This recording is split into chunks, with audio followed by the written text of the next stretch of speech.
मेरा नाम एनी है और मैं अपनी फैमिली के साथ रहती हूँ। मेरी फैमिली में मेरी अम्मी और मेरे अब्बू रहते हैं। हमें एक रेंट पर घर चाहिए। अब्बू के बहुत ढूंढने के बावजूद उन्हें कोई घर रेंट पर नहीं मिल रहा था। बहुत ढूंढने के बाद हमें एक घर किराए पर मिला। हम रात को अपना सामान लेकर वहीं जा रहे थे। वो घर शहर से थोड़ा दूर था। अब हम वहाँ पहुँच चुके थे। मैंने कार से उतरकर देखा। वो घर थोड़ा पुराना था। वहाँ आसपास काफ़ी पेड़ थे और वहाँ कुछ ही घर थे।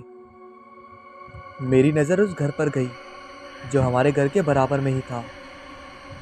मैंने अम्मी से कहा, अम्मी वो घर किसका होगा? अम्मी बोली, पता नहीं, पर देखने से तो लग रहा है यहाँ पर कोई रहता नहीं है। अम्मी ये जगह आपको अजीब नहीं लग रही? आपको भी यही घर लेना था क्या? और देखो ना, ये घर बहुत अजीब लग रहा है।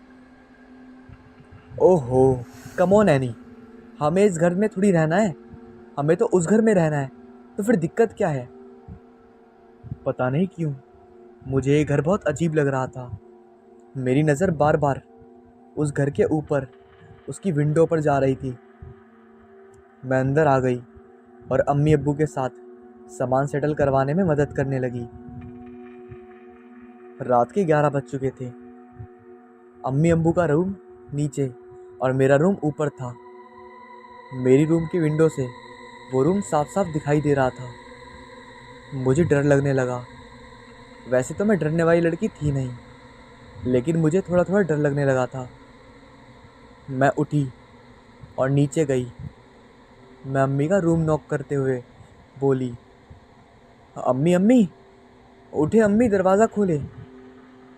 अम्मी ने दरवाज़ा खोला और बोली, उफ, क्या है एनी, तुम अभी तक सोई नहीं? अम्मी, मुझे मेरा रूम अच्छा नहीं लगा। मेरे रूम में उस खाली घर का रूम दिख रहा है। मुझे कोई दूसरा रूम दे दे। एनी, तुम मुझे गुस्सा दिला रही हो। ये बात तुम्हें पहले बतानी चाहिए थी कि तुम्हें अपना रूम पसंद नहीं आया। तुम्हें पता है ना, इतना ढूंढने के बाद तुम्हारे अब्बू को एक घर मिला है। वो पहले से ही काफ़ी परेशान है। तुम ऐसी बातें करके मज़ीद उनकी परेशानियां बढ़ाना चाहती हो। जाओ, जाकर सो जाओ, सुबह स्कूल भी जाना है। मैं अपने रूम में वापस आ गई और लेट गई। 15 मिनट तक मैं उस कमरे को घूरती रही, फिर करवट बदल कर सो गई। अगले दिन स्कूल से आने के बाद मैं बहुत थक गई थी। मैं अपने रूम में आकर सो गई। शाम को मेरी आँख खुली। मैं ऐसे ही लेटकर उस कमरे की विंडो को देखती रही। फिर अचानक से उस रूम की लाइट जलने लगी और बुझने लगी। मैं एकदम उठकर खड़ी हो गई। मैंने अपनी रूम की विंडो के पास जाकर उस रूम को गौर से देखा तो मैंने वहाँ पर अपने आप को देखा। मैं एकदम पीछे हो गई। वो मेरी तरफ ही देख रही थी। ऐसा लग रहा था जैसे वो मुझे कुछ बोलना चाहती हो। मैं बहुत घबरा गई थी। मैं जल्दी से भागकर नीचे गई और अम्मी को बुलाकर लाई। अम्मी देखिए, मैंने कहा था ना, पर आपको मेरी बात माननी कहाँ है। वो अम्मी को ऊपर लेके आई और जब अम्मी ने ऊपर देखा तो उन्हें वहाँ कुछ नज़र नहीं आया। उन्होंने एनी से कहा, कहाँ है एनी? कुछ भी तो नहीं है। ज़रूर तुम्हारा वहम हुआ होगा। सुनो एनी, तुम इस बारे में ज़्यादा मत सोचो। तुम परेशान हो जाओगी और इससे तुम्हारे दिल और दिमाग में एक ही बात घूमने लगेगी। हाँ अम्मी, ठीक है। चलो एनी, अब मेरे साथ काम में थोड़ी हेल्प करवाओ। मैं अम्मी के साथ नीचे चली गई। रात को गई थी।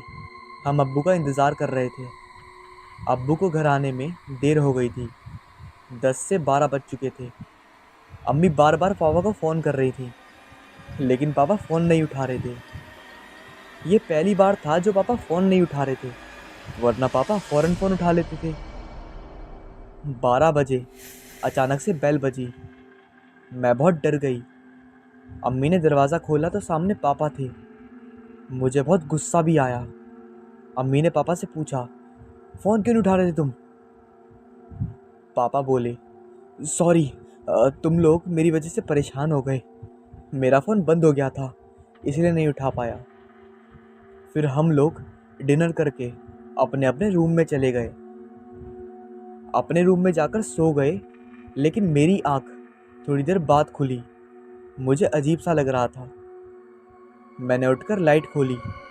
मेरी तबीयत कुछ ठीक नहीं थी। मैं विंडो की तरफ जाकर बैठ गई। मैं कुछ देर ऐसे ही बैठी रही, फिर वहीं पर सो गई। सुबह मुझे मम्मी उठाने आई। अरे एनी, तुम यहाँ क्यों सो रही हो? अम्मी, मैं आज स्कूल नहीं जाऊंगी, मेरी तबीयत ठीक नहीं है। अम्मी ने मेरा माथा छू कर देखा। अरे एनी, तुम्हें तो बहुत तेज बुखार है, तुम आराम करो, अभी स्कूल मत जाओ। ऐसे ही शाम हो गई। मैं आज पूरा दिन अपने रूम में ही थी। मेरा ध्यान विंडो की तरफ गया। वो विंडो खुली हुई थी। मैं डिनर करने नीचे गई। मैं जाकर बैठ गई। आज पापा कुछ अजीब अजीब से थे। वो बिल्कुल शांत थे। उनका मुंह नीचे की तरफ था। अम्मी खाना लगा चुकी थी। हम सब खाना खाने लगे। पापा के खाने का तरीका बहुत अलग था। वो इंसान की तरह खाने का तरीका तो बिल्कुल नहीं था।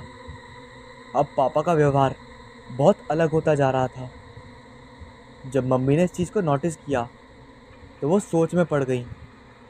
अब्बू एकदम से खड़े हो गए और वो छुरी लेकर अपने रूम में चले गए और अंदर से अंदर दरवाज़ा लॉक कर दिया। मैं और अम्मी बहुत ज़्यादा घबरा गए थे। अम्मी ने दरवाज़ा खोलने की कोशिश की, लेकिन दरवाज़ा खुला नहीं। अम्मी बार बार अब्बू को आवाज़ लगा रही थी, लेकिन अंदर से अब्बू का कोई जवाब नहीं आया। मैं रोने लगी। फिर खुद ब खुद दरवाज़ा खुला तो हमने देखा अब्बू बेड पर थे और बेडशीट खून से लहूलुहान थी। मेरी चीख निकल गई। अम्मी ने जल्दी से मुझे अपने सीने से लगाकर दूसरी तरफ मुंह कर लिया। मेरे आंसू लगातार बहे जा रहे थे। इस उम्र में तुम्हारे सामने ये सब होना कोई नॉर्मल बात नहीं, और मैं सिर्फ 14 साल की थी। सुबह 6:30 पर हमारा घर रिश्तेदारों से भरा हुआ था। मेरे अब्बू दफन हो चुके थे। मेरी अम्मी एक कोने में बैठी थी। उन्हें बहुत बड़ा सदमा लगा था। मैं अपने नानी के पास बैठी रो रही थी। शाम के समय सब रिश्तेदार अपने घर जा चुके थे। अम्मी की रो रो कर हालत ख़राब हो चुकी थी, इसलिए उन्हें दवाइयाँ दी जा रही थी। मैं, नानी और अम्मी ही बचे थे घर पर। नानी ने खाना बनाकर मुझे खिलाया और फिर अम्मी के रूम में उन्हें खाना और दवाइयाँ देने गई। अम्मी खाना और दवाइयाँ देकर नानी मेरे साथ मेरे रूम में आ गई और वहीं पर सो गई। अगली सुबह मैं स्कूल नहीं गई थी, क्योंकि अम्मी की देखभाल भी करनी थी और नानी अकेले घर का काम, खाना बनाना, अम्मी का ध्यान, ये सब नहीं कर सकती थी। इसलिए मैंने स्कूल से कुछ दिनों की छुट्टी ले ली थी। अम्मी ऐसा ही पूरे दिन रूम में अकेली रहती थी। रोज़ मैं अम्मी को कैसे भी करके खाना खिलाती और दवाइयाँ देकर आती थी। ऐसे ही कुछ दिन बीत गए। अम्मी की तबीयत में सुधार नहीं आया। अम्मी अपने रूम में रहती थी और ना ही किसी से बात करती थी। अम्मी सिर्फ मुझसे ही घंटों घंटों बात करती थी। जब मैं उन्हें उनके रूम में खाना देकर आती थी, अम्मी नानी तक से बात नहीं करती थी। एक दिन मैं अम्मी को दवाइयाँ देने गई तो मैंने देखा कि अम्मी के बाल खुले हुए थे और वो बेड के कोने में दीवार की तरफ मुंह करके बैठी थी। ऐसा लग रहा था जैसे वो किसी से बातें कर रही हूँ। मैं दरवाजे पर ही रुक गई और वहीं से बोली, अम्मी। अम्मी ने वैसे ही बैठे बैठे मुड़कर देखा। मैं बिल्कुल हैरान रह गई, क्योंकि अम्मी का चेहरा बिल्कुल बदला हुआ था। वो अम्मी का चेहरा था ही नहीं। वो मेरी अम्मी थी ही नहीं। उनका चेहरा बदला हुआ था, जैसे ये मेरी अम्मी ना हो, कोई और हो। अम्मी ने वैसे ही बैठे बैठे मुड़कर देखा तो मैं हैरान हो गई थी, लेकिन फिर भी मैं बहुत ज़्यादा डर गई। मेरे हाथ पैर कांपने लगे, लेकिन मैंने ये ज़ाहिर होने नहीं दिया। मैं बहुत हिम्मत करके बोली, अम्मी, दवाइयाँ लाई हूँ। अम्मी वैसे ही मुझे देखती रहीं। मैं दवाइयाँ टेबल पे रख के चली गई। मैं अपने रूम में आकर रुकी। मेरी सांसें ऊपर नीचे हो रही थी। मैं रोने लगी। मैंने अपने मुंह पर हाथ रख लिया ताकि मेरे रोने की आवाज़ बाहर तक ना जाए। इस बीच मेरी नज़र सामने घर की विंडो पर गई। उसमें मुझे मेरे अब्बू की छवि दिखाई दी। फिर ना जाने क्यों अचानक से मेरा डर ख़त्म हो गया। मैं बहुत हिम्मत करके खड़ी हुई। इतने में वो छवि गायब हो चुकी थी। मैं इतना तो समझ चुकी थी कि ये सब जो हो रहा था उस घर की वजह से हो रहा है। मैं अब किसी भी तरह इस घर से निकलना चाहती थी। मैं जब अगले दिन नीचे गई तो नानी ने मुझसे कहा, मुझे अम्मी बुला रही हैं। ये सुनकर मैं घबरा गई कि अम्मी मुझे बुला रही हैं। मैंने कल जो देखा था वो किसी को नहीं बताया था। मैं बहुत हिम्मत करके अंदर गई। मैंने देखा अम्मी बिल्कुल ठीक थी और वो बेड पर बैठी थी। जब अम्मी ने मुझे देखा तो डोर लॉक करने का इशारा किया। इसमें मैं डर गई। मेरा मन कर रहा था मैं यहाँ से भाग जाऊँ, लेकिन मैं ये कर नहीं सकती थी। मैंने अपने कांपते हाथों से डोर लॉक किया। अम्मी ने मुझे अपने पास बैठने का इशारा किया। मैं अपने लड़खड़ाते पैरों से अम्मी के पास जाकर बैठी।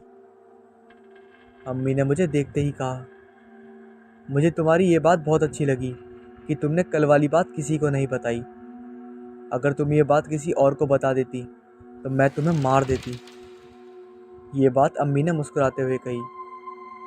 अब मुझे तुम पहले से भी ज़्यादा अच्छी लगने लगी हो, और उसकी वजह यह है कि तुमने जो कल देखा वो किसी को नहीं बताया।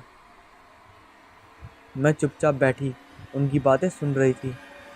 अम्मी ने आगे कहा, अगर रात में तुम्हें किसी भी तरह की आवाज़ें आए तो फज तक बाहर मत निकलना, चाहे कुछ भी हो जाए, ठीक है? अच्छे से समझ जाओ, फज से पहले बाहर निकली तो तुम्हारे लिए अच्छा नहीं होगा। मैं बस कहकर चुप हो गई। अम्मी ने कहा, 10 बजे तक अपने कमरे में चली जाना और फज से पहले बाहर मत निकलना। और ऐसा ही हुआ। 10 बजे मैं अपने रूम में चली गई।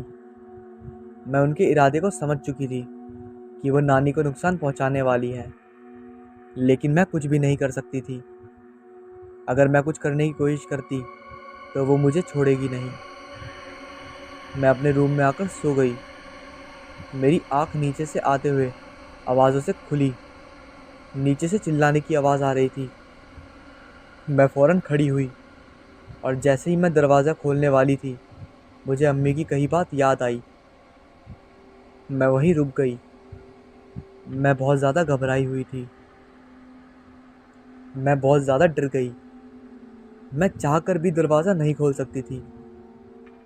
नीचे से मेरी नानी की चिल्लाने की आवाज़ आ रही थी, जैसे उन्हें कोई बहुत बुरी तरह से मार रहा हो। मैं वही दरवाजे के सहारे बैठकर रोने लगी। अब बस मैं ये आवाज़ें और नहीं सुन सकती थी। मैंने अपने कानों पर हाथ रख लिया। मैं इन सब से थक चुकी थी। मैं इन सब से बहुत परेशान हो चुकी थी। अब मैं किसी भी तरह इन सब से आज़ाद होना चाहती थी। थोड़ी देर बाद वो आवाज़ें आनी बंद हो गई। 6:30 हो रहे थे।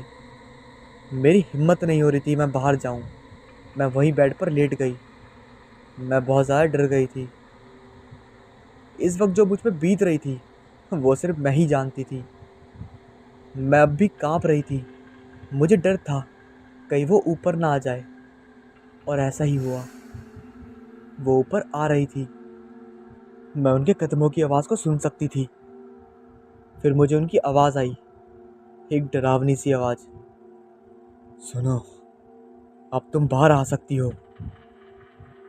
मैं बाहर नहीं जाना चाहती थी, पर पता नहीं क्यों मैं वही करती जा रही थी जो उसने मुझसे कहा था। मैं बाहर आई। वो सामने खड़ी थी। ये वही चेहरा था जो मैंने उस दिन देखा था, वही बदला हुआ चेहरा। और वो खड़ी खड़ी हिल रही थी। उनका हिलना और ज़्यादा बढ़ता जा रहा था।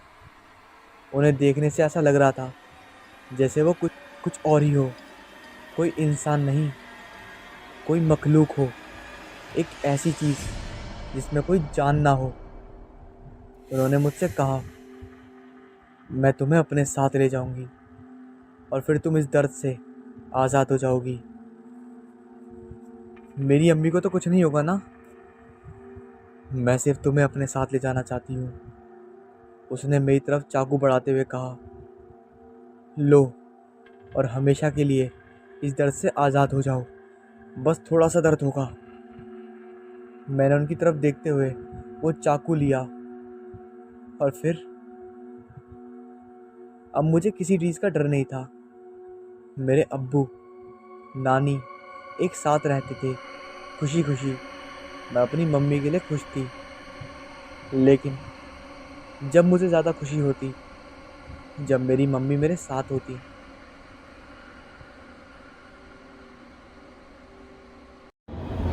अगर आप भी ऐसी ही डरावनी कहानियों के शौकीन हैं तो इस वीडियो को लाइक ज़रूर करें और हॉरर आते चैनल को सब्सक्राइब करना मत भूलना, क्योंकि अगली रात और भी डरावनी होने वाली है।